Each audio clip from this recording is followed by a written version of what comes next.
Firstly, Dr. Julie Radlauer, thank you so much for doing this. Thank you so much for having me. I'm looking forward to our conversation. Yeah, likewise. When I was doing some research, it's always quite an interesting line to go off. The title of your TED Talk is "Can you save somebody's life today?" Or "You can save somebody's life today," I should say. So, how did that come about? How did your TED Talk come about? And talk us through that process of what message you were trying to convey through that. It's an interesting story about the TED Talk. I had kind of put it out into the universe that I was interested in doing a TED Talk and mentioned it in a couple of groups that I'm part of. And then I was in Sedona in Arizona. And I don't know if you're familiar with Sedona in the US. It's kind of a woo-woo place where they say you go there and you feel the vortex and like the energies align and all of this stuff. And so when in Rome, I was kind of like, okay, we're here in Sedona. Let's do something that is a little bit outside of our comfort zone. And so a friend and I had decided that we were going to meet with like an intuitive coach, and just have sessions with her. And so I'm having a session with her and we were talking all about like my work and, some of, just the things that I do. And she's like, "You're going to do a TED Talk." And I said, "Oh my gosh, that's so funny. I've been wanting to do a TED Talk. That's definitely on my list of things to do." And, and we proceeded with our session. While I was in that hour session with her, I got a text from somebody inviting me to do my TED Talk, like in that same time period that I was with her. It was like, oh my gosh, this is totally meant to be. So the reason that I really wanted to do the TED Talk is because I feel like so many people are struggling with mental health, but are not comfortable talking about it. And so I feel like the more, and this was, a couple of years ago. So actually a year ago, the more that we can talk about it and normalize it, the easier it is to digest information about mental health or mental health challenges. And more importantly, like, what can we do about it? And very much a concrete, tangible, like, tell me what to do and I'll do it. And so, one of the things that people say often is, I wanted to help that person, but I didn't know what to say. So I just didn't bring it up. And so me with my, with what I say is, you don't have to have the answers. You just have to show up. Like, just being present is a solution. It's funny, you often find that with grief, where if you've ever been through grief, you want to talk about it, but especially in England, the default is to, "Oh, I'm so sorry to hear that. Next topic," and you shift on, right? Yeah. I know a lot. Part of the reason we were so excited to get you on is a lot of your work. You take this very squishy topic, important but hard to define, intangible, and you make it something that you can actually practice. And you wrote this wonderful book called Connect, which I wanted to start with. In the context of the global mental health crisis. And I think it's a very valuable book because it acts, at least it did for us and for me when I was reading through it, it acts as a book to remove blind spots. You ask the questions that sort of, there's a couple of topics I didn't really think about. I was like, I think my social health is pretty good and my mental health is pretty good. But then the questions you ask actually help to remove those blind spots, which I thought was really, really powerful. Thank you. Yeah, I'm really, so the book is very action oriented. Like you mentioned, I'm all about the, tangible tools.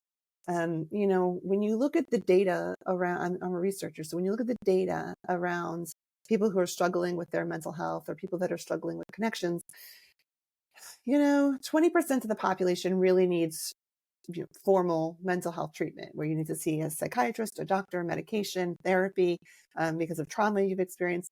But really, like 80% of the population can have their mental health needs met in less formal ways. And that's research out of Harvard that says, the community that we live, work, breathe, play within can help us address our mental health. And so the workbook is really designed for 100% of the people, but because it will definitely help the 20% that need more formal treatment.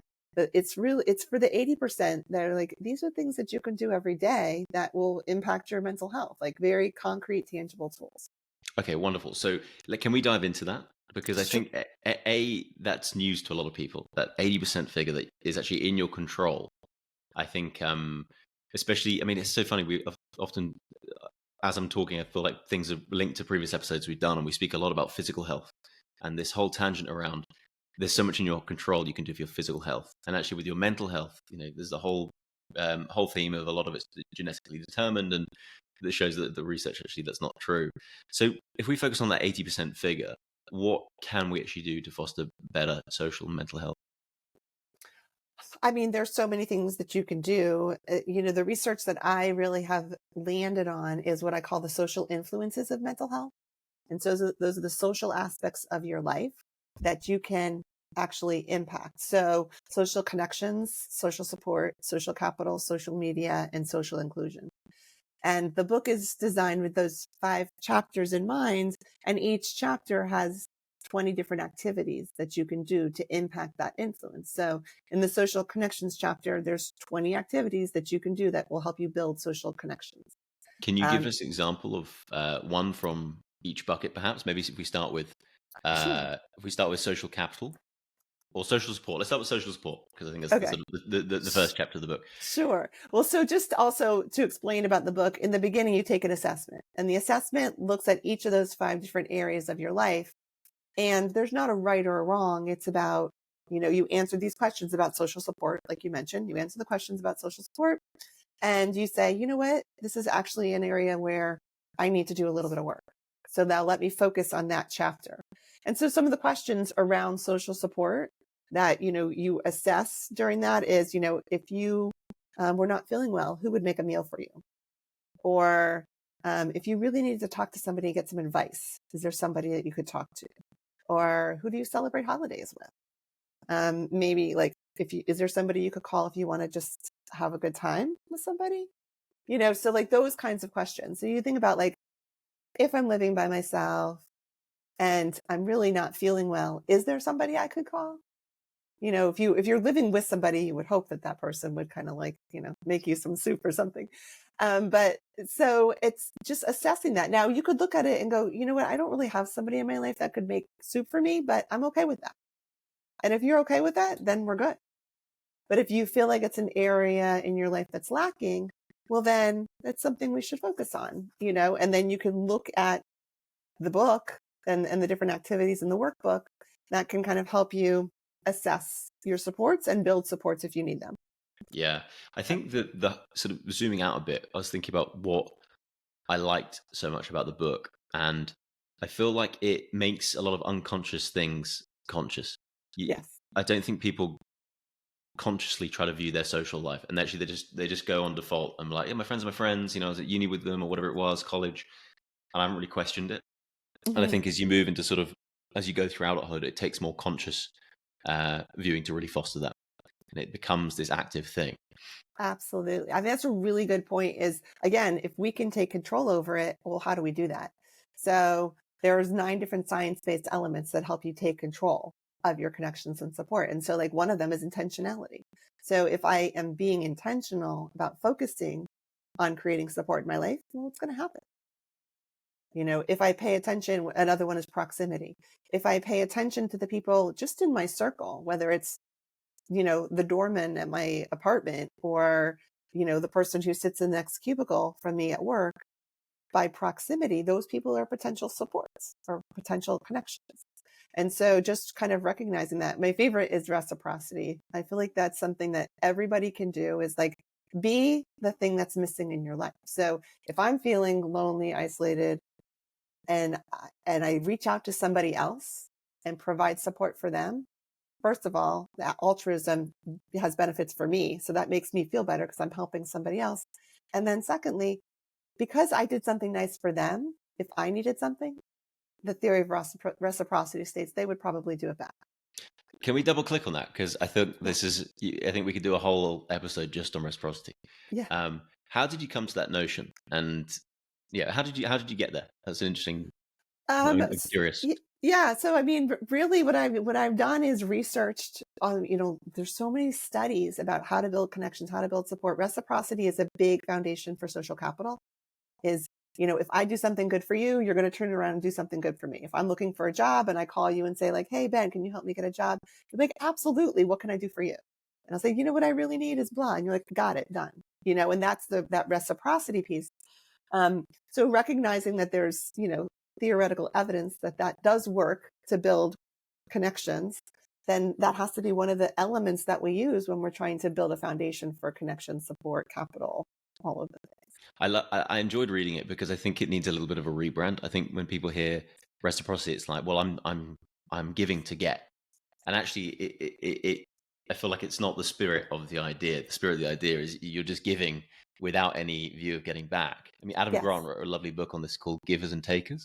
And it's people who give to get, people who extract value, and it's the people who give with no regards to anything coming back are the ones that get it all in spades down the line, which is I thought was really lovely. You just gave me homework. Now I have to buy the book. Thank you. Yeah, well, I mean, it's a recent. I think it's come out in the last couple of years, but I think very much in line of the context of the book. I don't think is in your sort of mental health and social health. Have you heard of a guy called John Wooden? Actually, when you tell me more. I'm terrible at that. Just as you were talking, there's a lovely line that he says, which is he was a basketball coach, I think, and he said, "Peace, happiness, love, all the things we most need in life, they come when we give them away to others."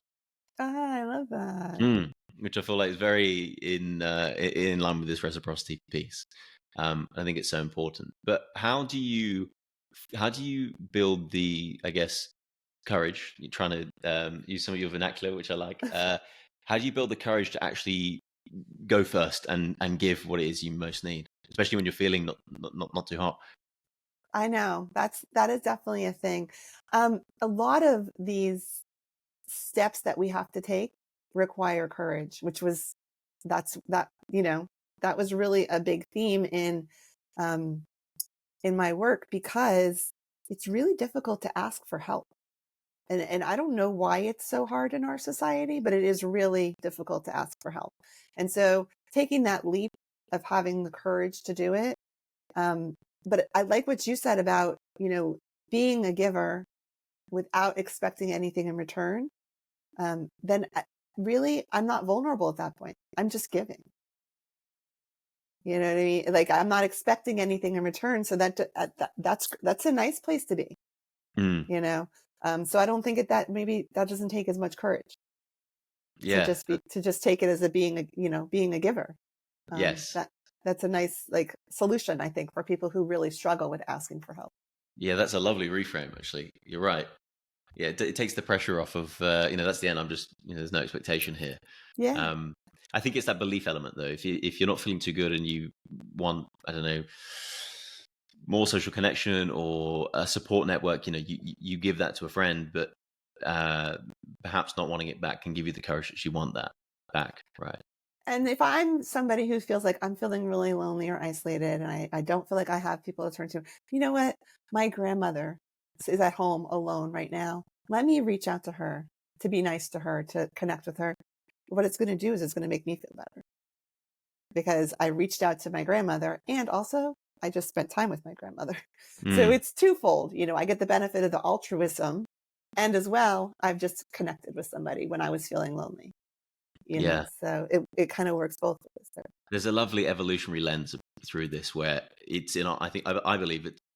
Reciprocity is something I've thought about a reasonable amount, not in this context, but just in the sense of I think it's in our DNA, it's in our wiring, where if you were to bring back a meat carcass back in the day when we were cavemen and ladies, I'm storing credit, or you're storing credit with my next kill if I share it with you, right? And I think that gene is passed on, and I think it does feel good to give, right? It's something in our innate wiring that it does feel wonderful to give, and I think I don't think we do it enough.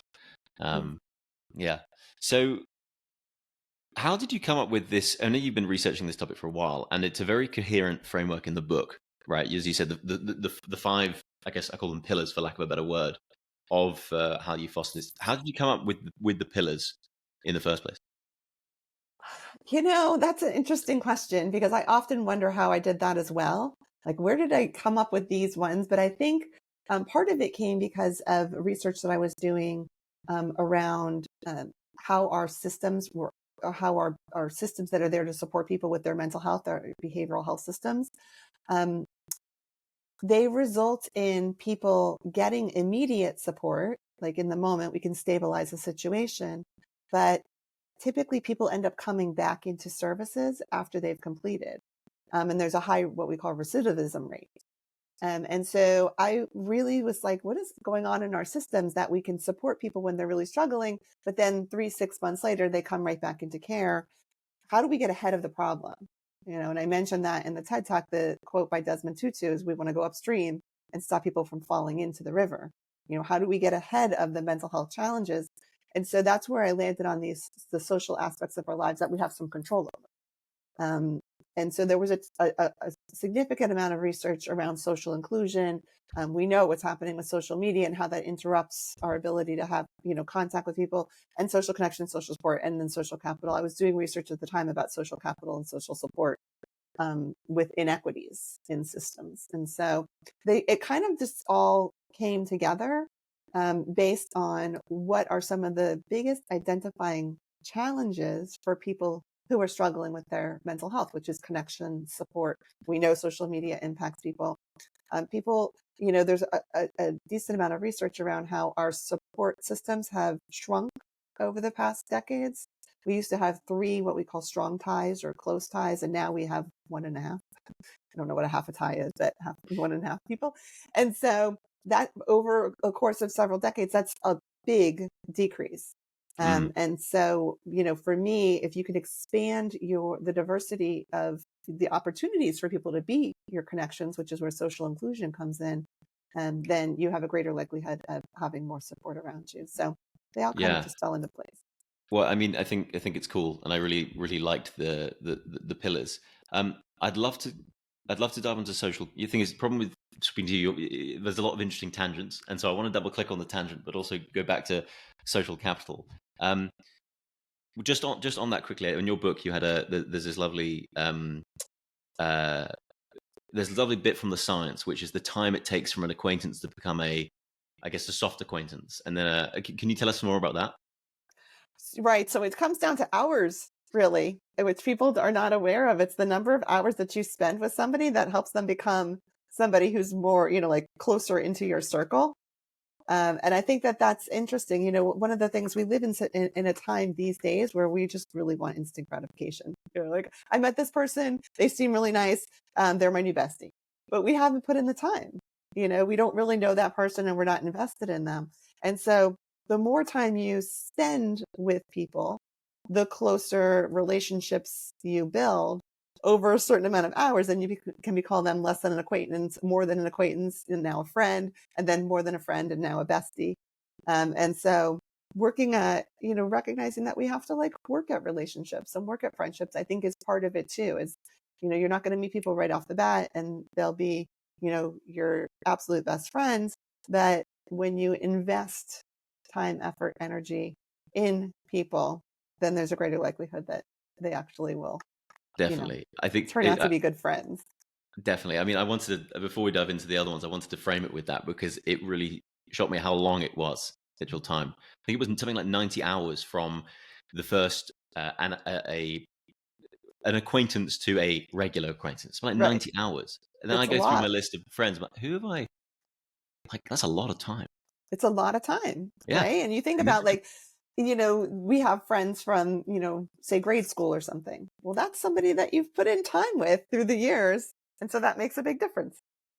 For sure. So social support, tell us about social capital. So social capital, I think, is something it's kind of nebulous and people get really confused by social capital, just the concept of it, because you hear capital and you think financial oftentimes. But social capital really is just this ability to recognize the networks that we have and how those networks can support our success. So if you've ever had a mentor or a teacher or a coach or somebody who's been there for you, that's social capital. They've taught you things. They can open doors for you. That's really what we're looking at with social capital. And in communities, you want to build social capital as much as possible. And you can do that by joining community groups. When we talk about social capital, we're looking for a place where we matter and where we feel like we belong. So if you think about we belong within families, if I need something, my family member would open a door for me. But some people don't have families like that. So where can we find this capital? And you can find it in a faith-based community. You can find capital in a fraternity or sorority, in a club, in a political party. So it's, but if you think about it, and there's a decent amount of research these days that participation in faith-based communities has really decreased. And that's a big source for capital. It's like years back, I was doing a workshop, and one of the young men in the workshop, he looked like he was a kid, but he said, "Yeah, I want to tell a story about myself and my wife." And he said, "We have triplets." And when my wife found out that she was pregnant with triplets, we were overwhelmed as a very young couple. And they went to their church and they shared the news with their church. And somebody in the church pulled out a piece of paper and said, "If you want to donate diapers to this family, write your name on this list." And so everybody just signed their name, whoever was interested in doing it. And that woman took responsibility for the list. And so every time the family was low on diapers, she would just look at the list and call the next person and say, "The babies are in 6-month-old diapers. Please bring a box of diapers." She would deliver it to the family. And then they would, a week later, 2 weeks later, they'd reach out to the woman. And the young man said that over the course of the first year of the triplets' life, they never once bought a diaper. And what an amazing example of social capital. Like all they did was just share their news, and this community around them, wrap themselves around this situation. And that's a lot of money. Oh, just what amazing! Well, I mean, what an amazing group! What an amazing lady that led it all up. Yeah. Okay, so if faith, I assume that was a faith-based. That was community. a church. Yeah. Okay, as a church. So if they're on the decline, what's the replacement of those communities? We're struggling. I think that's part of the reason that we're struggling with this loneliness epidemic, is that, we don't have some of those convening places.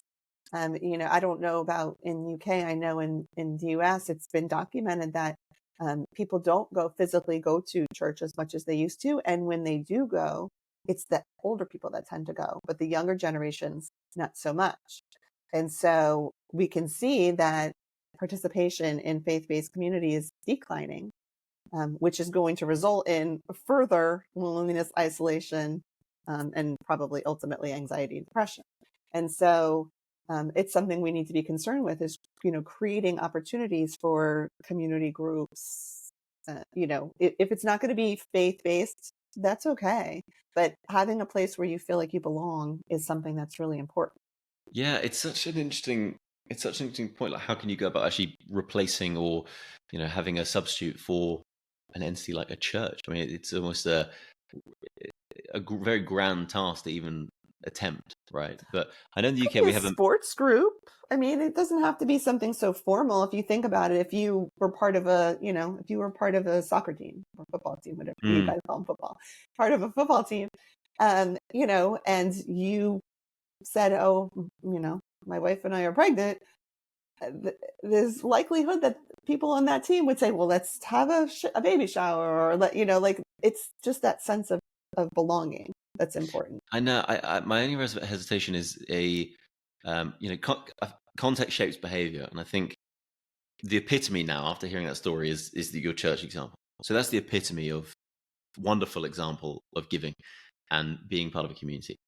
And I think lots of people might have communities, but might mean something completely different. You never want to volunteer that or expect that kind of level of support back. But I hope the conversations like these maybe inspire people to lead with that level of support for others, right? And actually, Right. you can sort of change the concept with a bit of courage, right? I know. For me, off the back, this conversation has already been valuable because I'd love to be that equivalent of that lady who said, "Okay, cool, who's in for supporting diapers for this couple?" So, and if you think about the investment, it probably wasn't even that much of an investment. She literally passed around a piece of paper and made a phone call once every couple of weeks and went and visited the babies, with a box of diapers. Like, all good. probably was not that big of an investment of her time. Yeah, you just Amazon Prime it. I mean, you'd be sweet. There's no excuse. There's no excuse. You're all good. Let's start a movement. Yeah, exactly. 100%. 100%. Let's do it. Okay, so social capital. You mentioned mentors in social capital as well. I guess we've sort of talked about the more communal aspect. Mentors, that sort of quite intimate peer-to-peer relationship, or I guess not peer-to-peer. They usually sort of slightly someone at the end of the game you're trying to play and the beginning. How important is mentorship within social capital?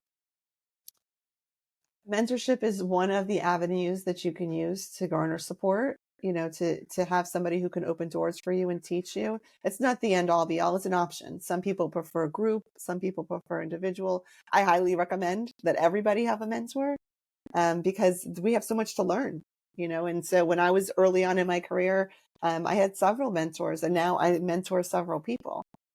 So I think that, being aware of, sadly, we live in a world where what you know and who you know gives you access to things. And that's just a reality of the situation. The trick is, how can we mentor people that don't have access to our same circles? How can we give back to others who are not as fortunate and provide mentorship and open doors for them? So that's what I really strive to do. Okay. So what makes a good mentee and what makes a good mentor? Oh, that's a great question. I think first of all, I think the recognition that both people are benefiting is really important. If I'm a mentee, I'm definitely benefiting from my mentor. If I'm a mentor, I'm definitely benefiting from my mentee. It's not a one-way relationship. It's a reciprocal relationship. And I think that that's really important for sustainability. If I'm always the giver, giver, giver, and I don't ever get something in return, that gets old. So it has to be a two-way street where both people are benefiting for sustainability purposes. And I also think the recognition that approaching it as a mentor, approaching it with humility, that I still have stuff to learn. So the people who I am a mentor for, I am grateful for what they teach me on a regular basis.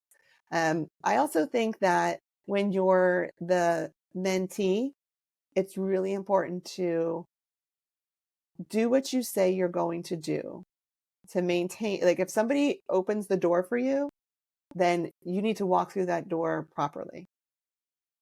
Because when you don't, or if you don't, then your mentor doesn't want to do it again. And so that's a really important piece of this process is, to accept what people are offering you and make them proud of the way that you respond. So it's a complicated relationship, but something that really is beneficial for both. Definitely. I can highly recommend. I think the search for a mentor can be difficult sometimes, and I think it's someone you want to talk about it. It's kind of, do you want to be my mentor? It sounds a bit weird. I think these things often happen a bit organically, and I guess you get in the run of things and you haven't really realized you've got a mentor-mentee relationship. But with anyone who wants to try and foster mentorship in their life, how do they go about finding that? I think it's actually something that we need to be very intentional about. I like what you said about it kind of just kind of organically happens. And sometimes it does, but just like friendship, sometimes you have to work at it. Sometimes it doesn't just happen organically, and then you find yourself you don't have one. So if it's something that's important to you, then you have to work at it and be intentional and identify what are the things that you hope to learn from a mentor, and then be intentional about finding a person that can do that. I've, contacted people when I was younger, contacted people and said, I'd like to take you out for lunch because I want to determine if you would be a good mentor for me. And like right off the bat, because either somebody's going to say, I would love to do that, and thank you so much, I'm honored, or somebody's going to say, I'm sorry, I don't have time for that. And if they don't have time for that, that's not about me. That's about, they don't have time for it, So, but I think being intentional, it's, you take a risk. If it doesn't work out, then that person wasn't meant for you, and you find a different, better mentor. It comes back to courage again, doesn't it? It Right. does. It's going to be a theme, right? Apparently so. I mean, I'm just podcast title of the episode already, right? But yeah, I think it's so important in a lot of these things, and the sort of irony of it is, if you're not feeling too great mentally, how do you foster up that courage to go first and realize it's so asymmetrical. Heads, all the upside in the world. You never know where it's going to go. Amazing friendships, mentorships, serendipity, whatever. Tails. Okay, nothing has changed apart from no or whatever it is. and sort of that taking that asymmetrical bet over and over and over again. Well, I hear you. And what I'll say is, the workbook that I created is literally 100 different activities that you can do. So pick one and do it. Like, you don't have to, it's like, the adage, how do you eat an elephant? Like, one bite at a time. So I'm not magically going to become happy overnight, but what can I do today that's going to make me move in the right direction? Mm. So yes, it does take courage, but, we find ourselves in, feeling low, feeling sad, feeling tired, feeling, disconnected, whatever that is. What can I do right now? And it could be as simple as literally picking up your phone and sending a text to somebody you haven't spoken to in a while and saying, I was just thinking about you and wanted to say hi. 9 out of 10 times that person's going to text back, oh, so nice to hear from you. And then you could say, yeah, I've been feeling like we've been a little disconnected. I would love to go for a walk, go for a coffee, schedule a phone call, whatever it is. Next thing you know, you might find yourself on the phone with that person. And now you've got a little bit of energy, right? You've got that energy from that person. So it's something as simple as just sending a text, which is one of the activities, in the workbook is identify 5 people that you'd like to communicate with. Do it. I love that. You get some momentum with it, and I think just a little bit, just it's enough to or it could be listen to a song that inspires you. One of the songs that that I talk about in the book is this "Lean on Me" by Bill Withers. Because when you listen to the words of that song, it's everything that we're talking about, and so it's inspirational to help you, connect. When I work with men in particular, have a really difficult time asking for help.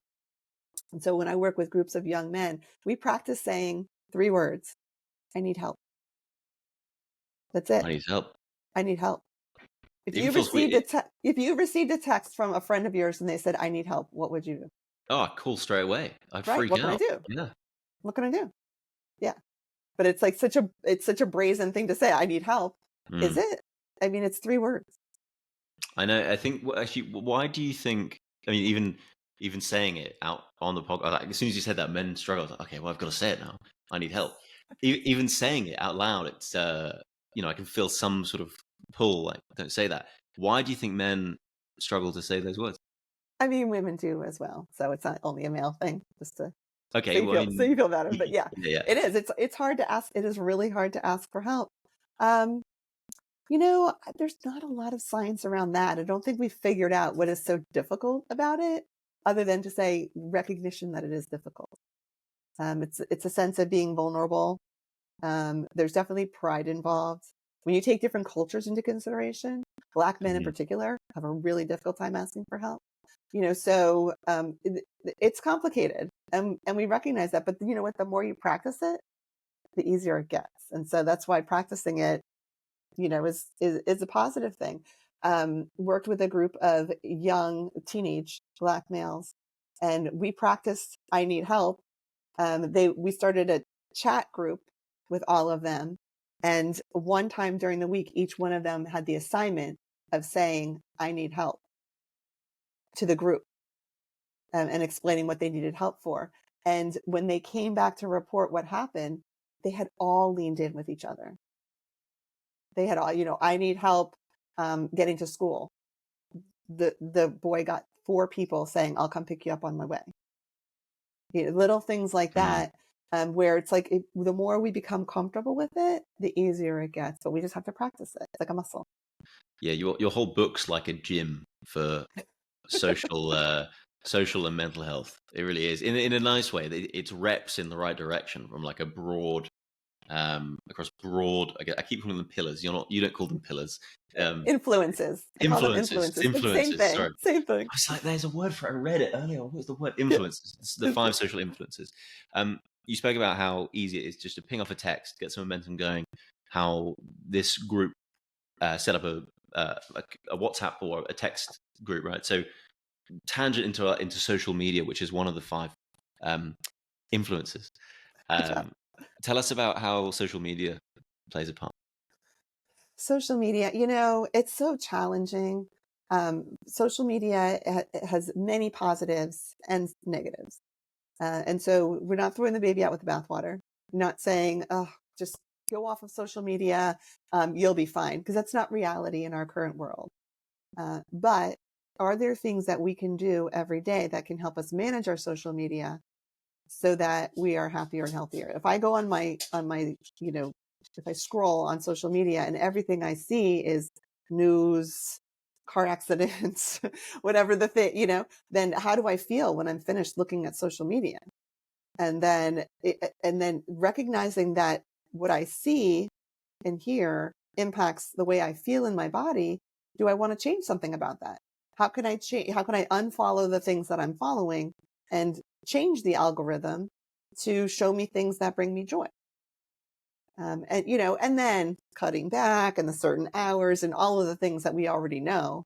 One of my favorite activities to do, especially with young people, is to have them pull up their phones and look on their screen time and see how many hours per day they're on screen time. And then we do math, and you multiply it by the number of, months in a year, the number of hours in the day, divide it. And at the end, you realize I spend 3 months every year on social media, and so, yeah, it's like,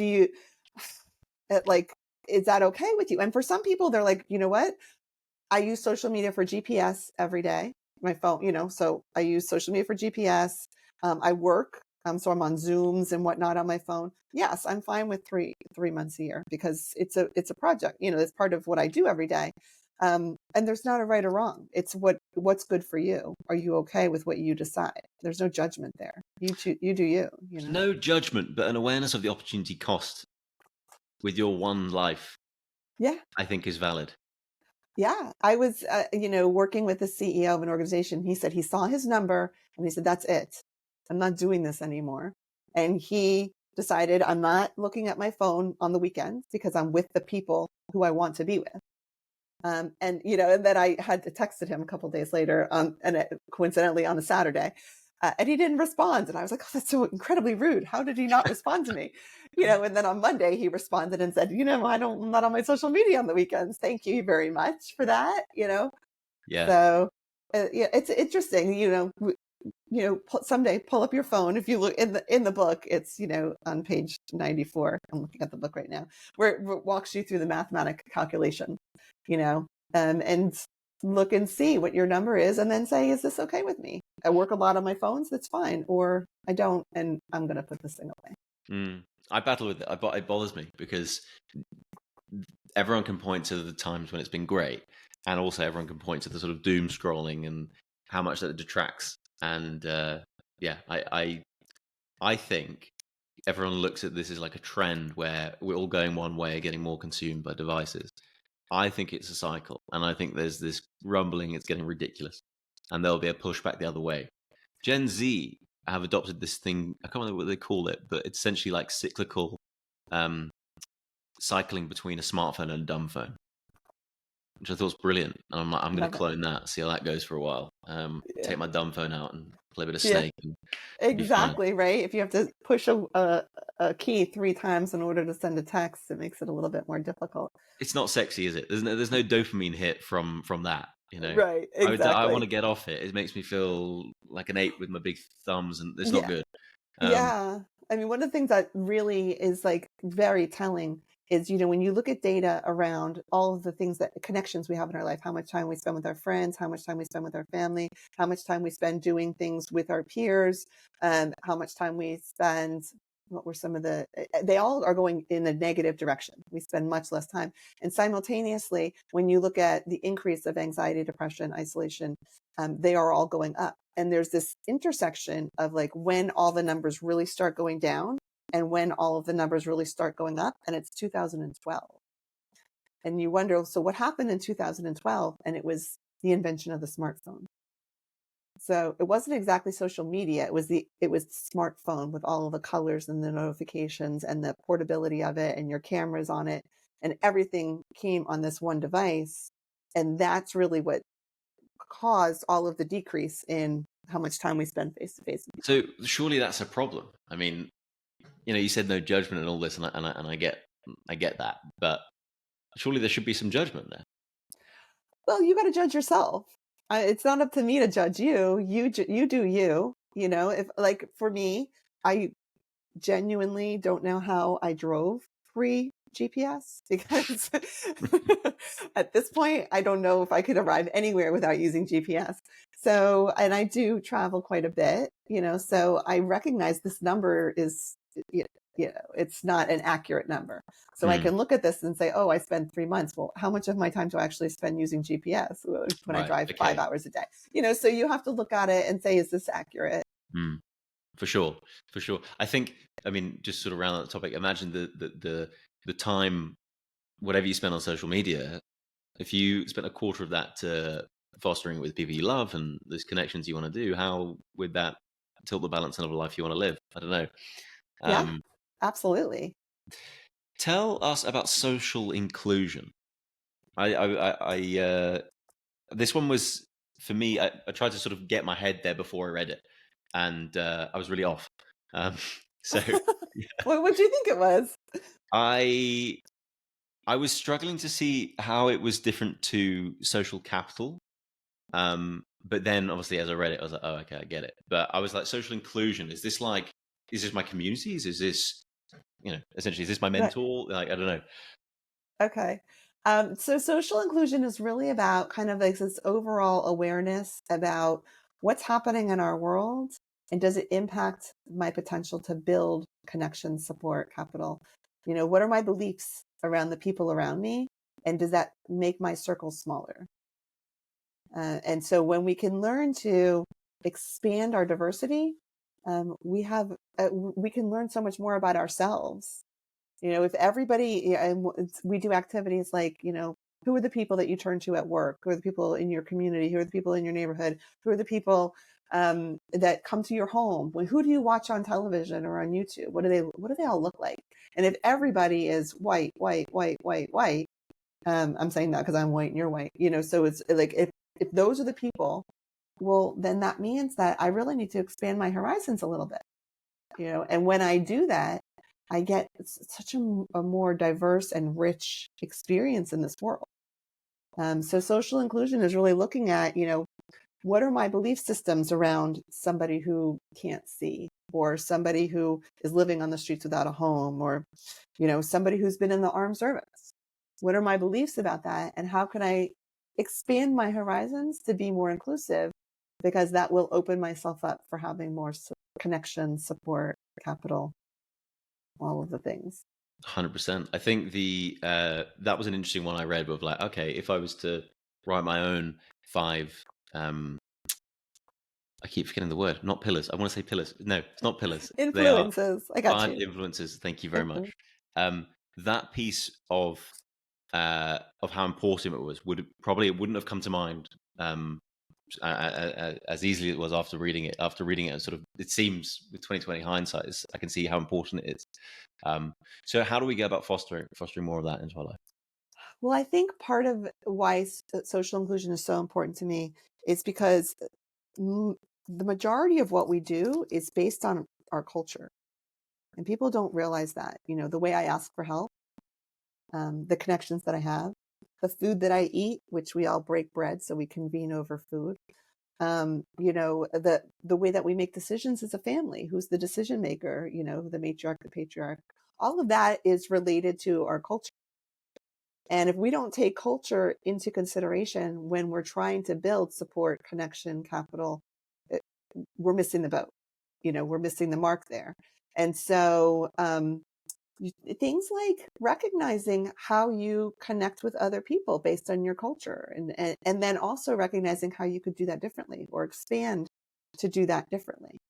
When I first started really looking into this aspect of the influences about, social inclusion, I realized how small my circle was. And then I, through intentionality and reciprocity and proximity and connection and positivity and flexibility and all of these things, I've been able to really expand my circles. And it has led to the kinds of connections that I never would have imagined. that I would have, and support in a completely different way. When I'm struggling with a work, something in the workspace, I can contact somebody who really understands the culture of what I'm struggling with. So I think it's something that people are like a little bit nervous about and uncomfortable about. Am I going to say something wrong? Am I going to do something wrong? Am I going to offend somebody? It's so much easier to just stay within what we know and what we're comfortable with. But when we do that, our circle is small, and 1 out of every 2 people is feeling lonely. So we have to do something different. For sure. It makes me think of you can't understand the system you're part of. Whether whether that be friends of same age, friends of the same place, same ethnic group, whatever it is. Like, I think more diversity, the better. People Yeah. can see it from a different plane and offer that different perspective, which I think is valuable. Absolutely. I agree. So, mental health practitioners trying to help others. So, I guess the people trying to foster help. What advice do you have for people trying to lend a hand to sort of more broad individuals struggling with mental health? Yeah. What advice do you have for them? So buy the workbook. Yeah. Which is I great. I think, mean, I've had the Kindle. I've got it on the Kindle, which is really fun as well. But I know the hard copy is much more. yeah, You can write in it bigger, more fun. Yeah. I think actually this was really one of the reasons that I put the book together in the first place, is because so many professionals that I work with, and I do a lot of workshops and training and public speaking, keynote addressing to people who are in the behavioral health space, whether it's a therapist or a case manager or a counselor or guidance counselor in the school system, whatever it is. They approach the needs of the people that are coming to them from a clinical perspective. Right? As like, okay, well, what is the trauma that this person's experienced? What is the relationship with the family that I need to help them address? What skills do I need to teach them? Very clinical, using clinical models. But again, remembering that, everybody's struggling with mental health at some level at this stage in our, lives. And many people can have their needs met in less clinical ways. And so, when I talk to clinicians and helping professionals, I kind of like ask them the question, how did you get through your most difficult challenge that you had personally in your life? And the majority of people will say, helping professionals will say, I got through it with my friends or my family or my faith. And then I said, well, then why do you think that the only way that the people that come to you are going to get through their biggest challenges with you? Why do you think that you as a helping professional is the only solution? Why are you not helping them build friends and family and faith? And professionals will say, well, it's not my job to help my clients find friends, or it's a boundary violation for me to get involved in the faith community of somebody who I'm working with. And it's like, well, yeah, but that's how you just said that you got through your stuff, but you're not willing to share that wisdom with the people you work with. And so they need the industry needs to recognize how these social influences impact the mental health of the people that we're working with, and not only think it's these intense clinical models that are going to, guide the way. What needs to change culturally? Culturally in the behavioral health industry, or culturally within people? What do you mean? I say, well, because it seems like the clinicians are like the way that their worldview seems outdated with this. What needs to change in that context for them to entertain? Actually, maybe it is their job to encourage seeking more social connection. Yeah. So when I do, when I speak at an event, people will come up to me, therapists will come up to me afterwards and say, it never occurred to me. You're right. I need to be focusing on this. And now they have a book with 100 activities. So now they can use it. So, clinicians that have heard me speak or have a copy of the book, I'm constantly getting, emails or texts or on social media DMs about, thank you so much. I used this activity today and I had a breakthrough with a client. So, just, I think giving people the tools, giving, clinicians the tools so that they can do this work, is really valuable, because I've seen it work. So I think that's one thing that needs to change. I think the other issue is, if you look at the industry right now, we have a capacity issue. If one out of every two people is really struggling with their mental health, we don't have nearly enough therapists to solve that problem. I mean, we have a serious capacity issue. And so giving everyday people the tools that they can use to support each other as well as themselves is a great hack. If I'm somebody who's really struggling with trauma because I've had some significant abuse, well, yeah, texting a friend is not going to solve that problem. You know what I mean? It might help, but it's not going to solve the problem. I need to go see a clinician. But if I'm somebody who's struggling because I'm kind of getting bullied in school and I feel like I really don't fit in, well, using some of these techniques is going to help you. So any parents, any, friend, any counselor, any teacher can share these tools with people, with each other, and make an impact. Lovely. I like it's a nice ideal for a better society, a better world, right? Everyone sort of out there helping each other. Exactly. Yeah, for sure. That's the goal. We're coming up to the hour mark. I just want to ask a couple like quick fire, if I may. You don't have to be quick about the answer. I'll try. Yeah, no rush. You've studied this for a while, and I'm sure you've seen a lot in your time. You've written the book, you've done the TED Talk. What surprised you most through your research? I think what surprised me most, that's a really good question.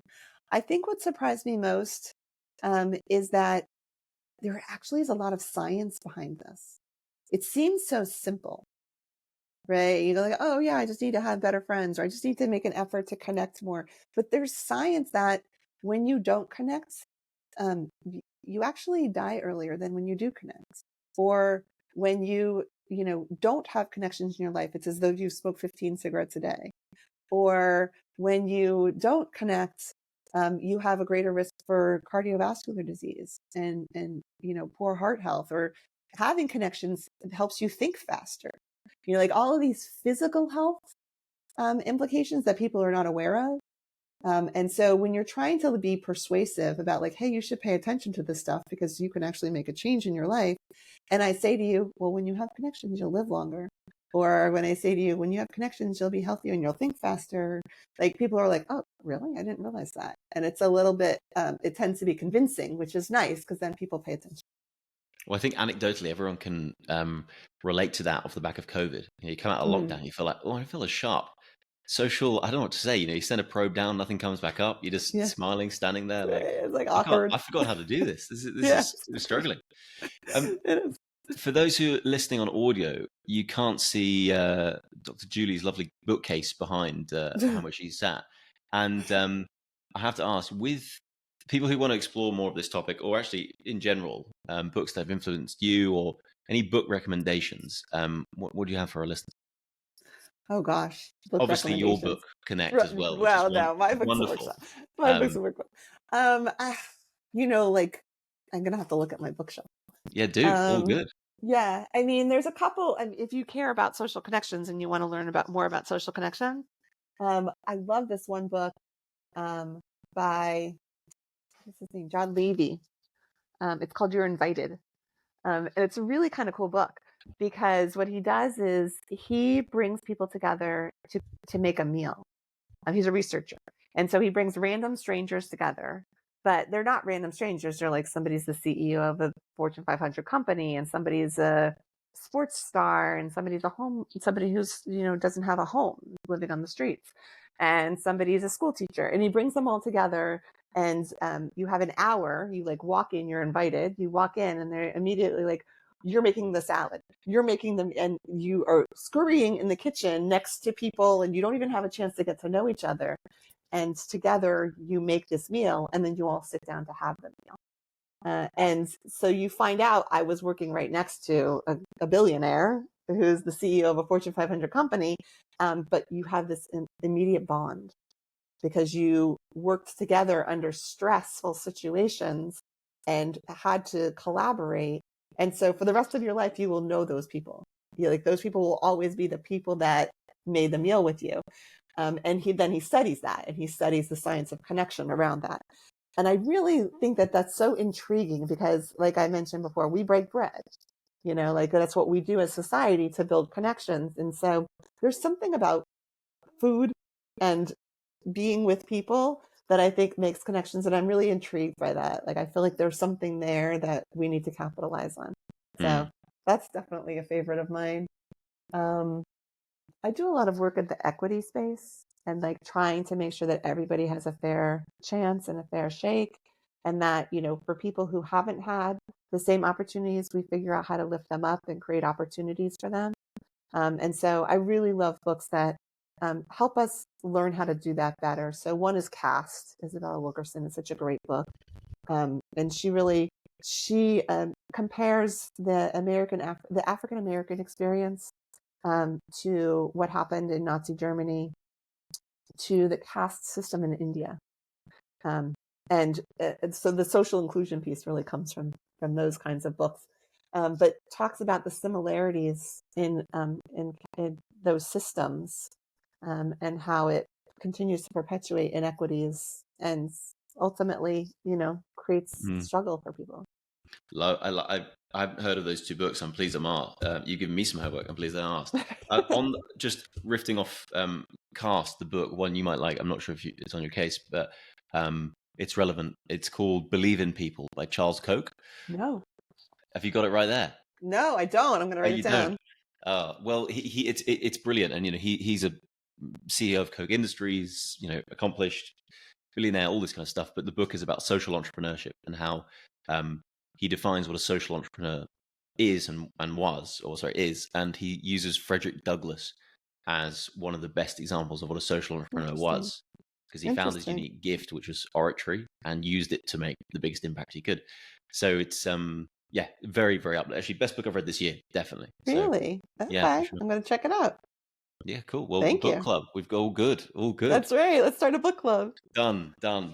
Well, look, thank you so much for that. So much. I really enjoyed talking to you. It was a real privilege for me. Likewise. Where can we find you? Where can people keep up with your work? Oh, well, I speak frequently. I'm definitely on LinkedIn and Instagram. I have a little issue with Facebook this weekend. Somebody hacked my account, so that was really stressful and made me say, "Oh, I can't stand social media, and I never want to do it again." And then, speaking engagements, of course, and the book. My website, collectivelyus.org. I'm sure you'll have all that in the show. We will. We'll put all of this on the show notes, and your TED Talk as well, and some other things you've done on YouTube. Well. Yeah. I haven't asked for you. So obviously you're really passionate about the work that you're doing and social connections and connecting people and all that you do. One of the things that I really hope that we can accomplish through our shared work together is to get people talking about connections and how they can actually influence it. I want to start a movement. I want young people to be talking about building connections with each other. And so, along your travels, if you can kind of make that happen, that'd be great. Like, get people talking about this. For sure. I'll try my best. I will absolutely try. I'll make a note of that, and I'll try and do it more consciously. Maybe gift out your book and take it from there, and fire a few texts and see what we can do. But yeah, you got my word. Build some connections. That's one connection at a time. Love it. Well, thank you so much for coming on, and we'll do this again. Yeah, absolutely. Thank you.